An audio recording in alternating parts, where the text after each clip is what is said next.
যে কেউ ধরতে পারবে শেখ শাহজাহানকে, পুলিশ বা কেন্দ্রীয় এজেন্সি যে কেউ গ্রেপ্তার করতে পারে, নতুন নির্দেশ প্রধান বিচারপতি ডিভিশন বেঞ্চের। আরো জানবো এ বিষয়ে আমার সঙ্গে রয়েছেন প্রতিনিধি অর্ণব। দেখো, প্রধান বিচারপতি ডিভিশন বেঞ্চ আজকে নতুন আদেশ জারি করে জানিয়ে দিল স্পষ্টভাবে যে রাজ্য পুলিশ নয়, রাজ্য পুলিশ, সিবিআই বা ইডি যে কেউ শাহজাহানকে পেলি গ্রেপ্তার করতে পারবে।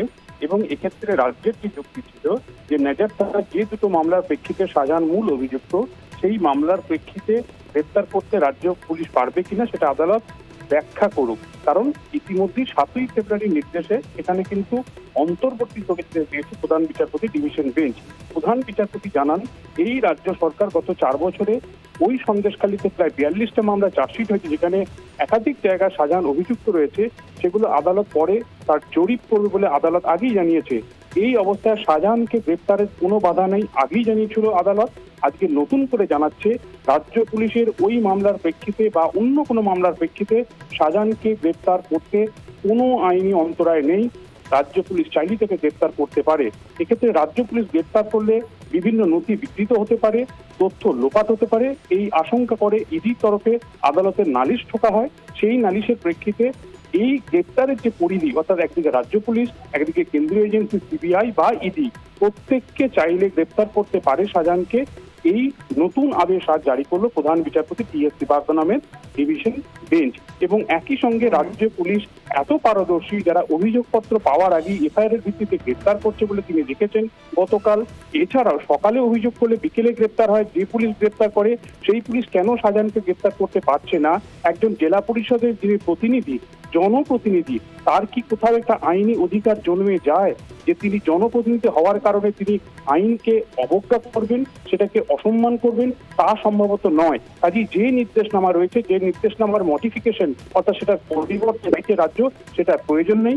যদিও এই উদ্ভূত পরিস্থিতিতে নতুন আদেশ জারি করে প্রধান বিচারপতি ডিভিশন বেঞ্চ নির্দেশ জারি করছে রাজ্য পুলিশ, সিবিআই, ইডি যে কেউ যে কোনো সময় চাইলেই গ্রেপ্তার করতে পারে শেখ শাহজাহান বেতাজ বার্তা সন্দেশখালী। ধন্যবাদ অর্ণব। সন্দেশখালী ছবি দেখবো ফের। নতুন করে সন্দেশখালীতে উত্তেজনা কানমারিতে। গ্রামের মহিলারা তারা বিক্ষোভ দেখিয়েছেন আজ। শাহজাহান ঘনিষ্ঠ শান্তনুর বিরুদ্ধে ক্ষোভ।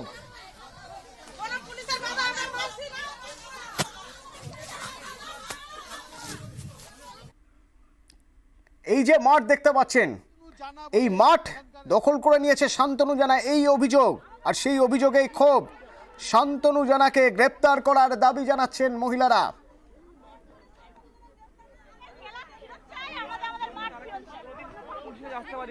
এর আগে উত্তম সর্দার, শিবু হাজরা, তাদের বিরুদ্ধে অভিযোগ উঠেছে শেখ শাহজাহান ঘনিষ্ঠ। এরা একের পর এক জমি দখল করে নিয়েছেন, অভিযোগ উঠেছিল। আর এবার শান্তনু জানা, আরো এক শাহজাহান ঘনিষ্ঠ, যার গ্রেপ্তারের দাবি করছেন গ্রামের মানুষ।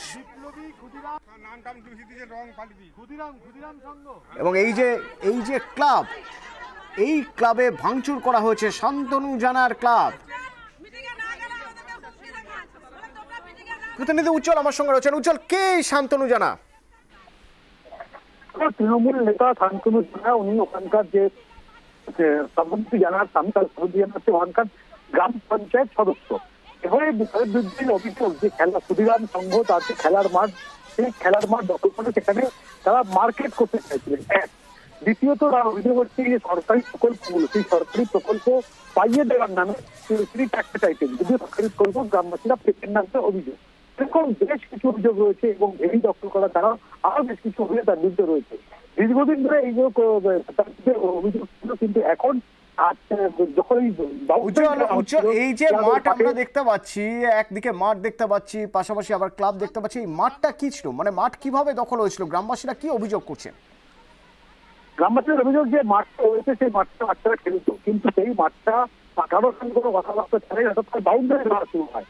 বাউন্ডারি দেওয়ার পরে কিন্তু এলাকার মানুষ তারা খুব এবং সেই বাউন্ডারি ভেঙে ফেলেন এবং তারপর থেকে তারা 2-3 দিন আগে থেকে সেই পাঁচিল দেওয়ার কাজ চলছিল এবং আজ সকালেই সেখানে সেই পাঁচিলটা ভাঙার কাজ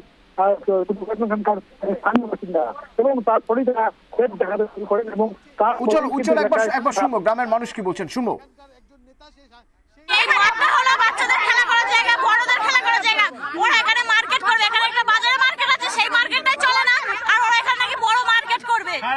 শান্তনু জানা বাচ্চারা মাঠে আসে, বাচ্চাদেরকে মাঠ থেকে বার করে দিত, মাঠে থাকতে দিত না। আমরা চাই শান্তনু জানার গ্রেফতার হোক। আমাদের ক্লাবে আসতে দিচ্ছে না, আমাদের ক্লাবের মাঠ নিয়ে নিয়েছে। আমাদের অভিযোগ আছে এটা ক্লাবের মাঠ 40 বছর আগেকার মাঠটা মাটি চায়। করেছে সেই অভিযোগ আপনারা জানিয়েছেন? হ্যাঁ, কি অভিযোগ করলেন? এই আমাদের মাঠ চাই, দোকান ফোকান আমরা চাই না, মার্কেট চাই না। পুলিশ তো বলছে এখন ব্যবস্থা নেবে। শুধু কি খেলার মাঠ দখল না, শান্তনু জানার বিরুদ্ধে আরো অভিযোগ রয়েছে। কি অভিযোগ উজ্জ্বল? অভিযোগ রয়েছে যে সরকারি যে প্রকল্পগুলো রয়েছে, সরকারি প্রকল্প পাইয়ে দেওয়ার নাম করে তারা গ্রামবাসীদের কাছ থেকে টাকা আদায় করতেন, কিন্তু সরকারি প্রকল্পগুলোকে সেখানকার মানুষ পেতেন না। দ্বিতীয় অভিযোগ যে ওখানে যে ভেড়িগুলো রয়েছে, সেই ভেড়িদের একাংশ তিনি দখল করে নিয়েছেন। এরকম বেশ কিছু গুরুত্বপূর্ণ অভিযোগ রয়েছে তার বিরুদ্ধে, এবং এলাকায় আতঙ্ক সৃষ্টি করা, মারধর করা, এরকম বেশ কিছু অভিযোগ রয়েছে। এলাকার মানুষ কিন্তু সেই ক্ষোভের বহিঃপ্রকাশ আজকে করেছে বলে তো জানি। উজ্জ্বল সঙ্গে থাকো, অভিযোগ শুনবো। শান্তনু জানা আর হরেন বেড়ার ছেলে ব্যাপী বেড়ার গ্রেপ্তারি চাই ইমিডিয়েটলি, কারণ ওরা ভাঙচুর করেছে, দোকান ভাঙচুর করেছে, সারা গ্রাম লুট করেছে, সারা গ্রাম ঘেরি পিসারি সব লুট করেছে, লুট করে খায় ওরা। 20,000 40,000 করে আমার কাছ থেকে টাকা নিয়ে গেছে শান্তনু জানা ঘর দেবে বলে। হ্যাঁ, সাধারণ সেকেন্ড বাড়ি তুলে নিয়ে গিয়ে তোদেরকে মার খাওয়াবো, বডি ফেলে দেবো, এসবগুলো আমাদের হুমকি দেখিয়েছে। প্রত্যেকটা মানুষের কাছ থেকে টাকা নিচ্ছে, কারোর কাছে 5,000, কারোর কাছে 10,000, কারোর কাছে 20,000, যার কাছে যেমন পারে তেমনই নিচ্ছে। কারণ যে কারোর কাছে কম নয়, টয়লেটে ইউজের জন্য যে সরকার থেকে যেটা পাওয়া যায় সেটার জন্য মানুষের কাছে টাকা নিচ্ছে। আমার কাছ থেকে আমফান ঝড়ের টাকা পাওয়ানোর জন্য আমার কাছ থেকে 5,000 টাকার একটা স্ট্যান্ড ফ্যান নিয়েছিল এখানকার মেম্বার শান্তনু জানা, কিন্তু আমাকে এক টাকাও আমফানের টাকা দেয়নি, আমার সাথে প্রতারণা করেছে। তারপর আমাদের ঘেরি বেড়ি সব লুট করে নিয়েছিল, পুলিশের কাছে অভিযোগ জানালাম। ভরসা পাচ্ছি শান্তনু জানা যদি অ্যারেস্ট হয় তো খুশি হবে। একের পর এক অভিযোগ, টাকা তোলার অভিযোগ। শান্তনু জানার স্ত্রী কি বলছেন?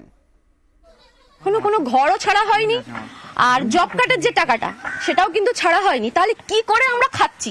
আর যদি খেয়েই থাকতাম, আপনাদের বাড়ি দেখতে পাচ্ছেন তো, আমাদের ব্যাংক ব্যালেন্সে অ্যাকাউন্ট নাম্বার সবকিছু দিয়ে দিচ্ছি। আমার 10 ভরি গহনা আমার বাবা আমাকে বিয়ের সময় দিয়েছিল। এই গ্রামে হচ্ছে বাঁধ ভেঙে গেছিল, আমার নিজের পার্সোনাল গয়না আমরা বিক্রি করে দিয়ে এই বাঁধ ঠিক করেছি। তাহলে কি ভুল করেছি গ্রামের মানুষের কাছে? একটা রাজনীতি জায়গায় আসার জন্য কিছু সব মানুষের কাছে কিন্তু ভালো হওয়া যায় না। ব্যক্তিগতভাবে বলছি, আমাদের সংসার ঠিকঠাক চলে না, এতটাই পর্যন্ত দলের জন্য ঢেলে দেয়। আমার সঙ্গে ব্যক্তিগতভাবে অশান্তি হয়।